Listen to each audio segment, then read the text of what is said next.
Now, what we got there are about 4 or 5 hyena cubs, ladies and gentlemen. And what they're doing, they're just sunning themselves. And hyenas live in what we call a den.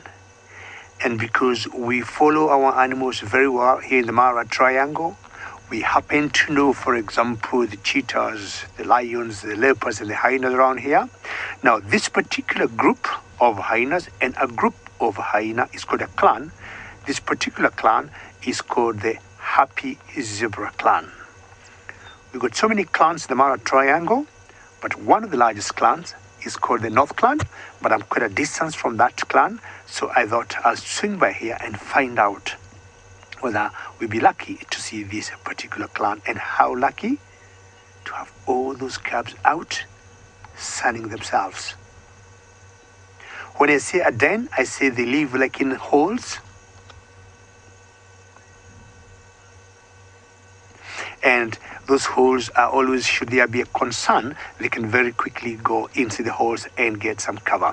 Now, ladies and gentlemen, let's have a look and learn a little bit more about hyenas.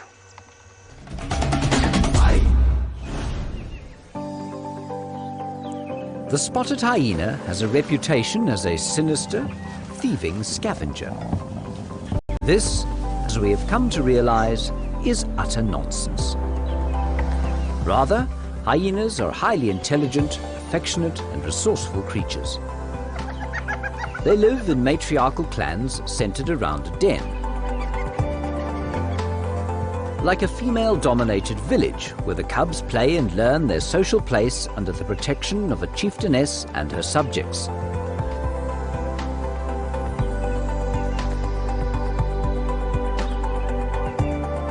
Young cubs are cute, but scrappy and tough. Males are at the bottom of the social pile. Sometimes they loiter about the den, but mostly they forage away from the mums and kids. As with all animals, there is a chilling side to hyena. They are viciously territorial, and there is no mercy for those who challenge the hierarchy.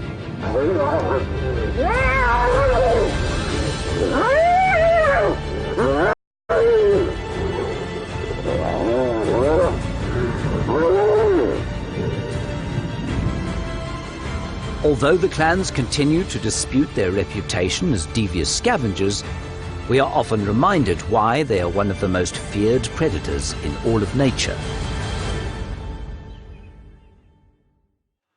You are back live with us on the CGTN Wild Wonderland live show, where we are still watching the herds massing in the distance with the cleanup crew in the front of house here. A variety of vultures that have been picking up the scraps left by the lions and hyenas, but also there are lots of animals that die naturally. The migration is quite a stressful time, in fact, lots of pressure. If the river doesn't get them, the crocodiles don't get them, the lions and hyenas don't get them. Some of them die of illness and injury and old age even. And, well, beside we've even got one that's lying flat in the grass that is clearly dead. And the vultures will be doing most of the work for cleaning it all up. Maureen, you want to know how long they will be staying on this side? Well, probably for the next month to 2 months, maybe even 3 months, depending on the rain that we have. But bearing in mind the river crossing that they have, they actually do come across the river and cross back again. They don't just cross once. It's not just this one-way street. They cross once and they're constantly crossing back again over the next few months as they keep thinking the grass is greener on the other side. And then eventually after probably about October time, that's what time it happened last year, they'll all start heading back south again as the rains fall in the southern Serengeti, where they'll all start moving back down south in preparation for the next season of calves. But of course, the rain can change. Fire is the driving force with the rain that provides the beautiful green, fresh grass. And if there's been a massive fire somewhere, that can quite often attract the wildebeest to stay a little bit longer. Now, talking about the other side of the river and talking about in the Serengeti, Tristan is not far away, and he's with some herds of his own.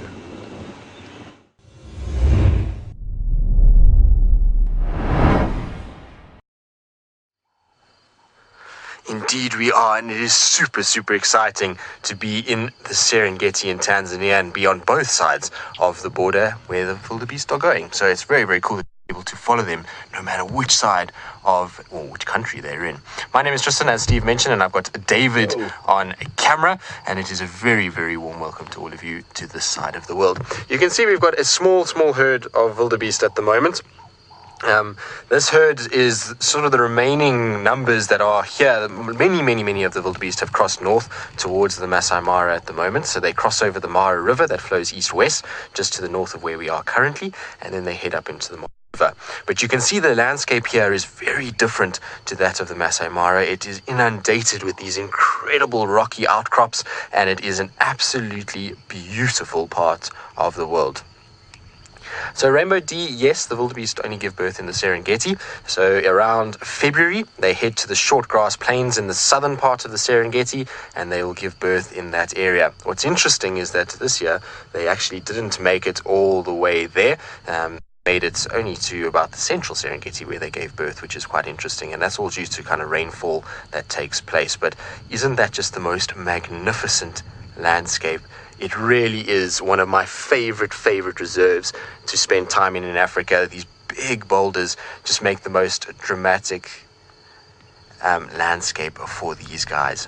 Right, we're going to carry on looking, seeing what else we can find. In the meantime, though, let's send you all the way down to South Africa with Lauren and those big grey palms.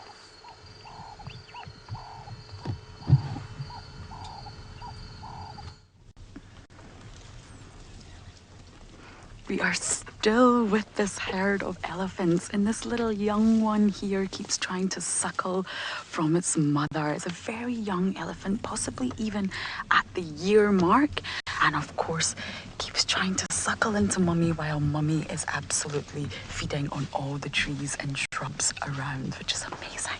There's also elephants that keep crossing the road in front of us, and they're very relaxed, not nervous at all of our presence. And you can hear them from really far away because they're crackling and crunching all the branches using their trunks. And of course, it's hard to imagine what having a trunk would feel like, but it's basically just formed by merging of the nose and the muscles of the upper lip. And that's what creates this really sensitive, long organ. So it's almost like an arm, a nose, and a straw, shall we say. Janine's asking, do female elephants fight with other females? Generally, elephant societies, a herd, are female dominated, they're female led, and they're normally all related. So they do not fight really in comparison to the males. The males do fight, they get a little bit boisterous, especially as they get older, and they normally get ousted from the herd around 12 to 15 years of age. But the females can have disputes. The older females can tell the younger females off. Sometimes they will be naughty, and the matriarch is always in control of that. So we have seen matriarchs sort of tell the younger females off, but it's not fighting like the males would do. The males butt heads, if you like, clash, and generally sort of fight using their trunks. But it's really nothing in comparison, but they do have disputes. This is a very fission-fusion society. It's very dynamic, and even although this herd is completely separated amongst us on the right and the left, they will be communicating with one another constantly. Oh, what a fantastic yet chilly morning. So we're going to stay with this herd of elephants. You guys are going to go up to Steve with a herd of wildebeest.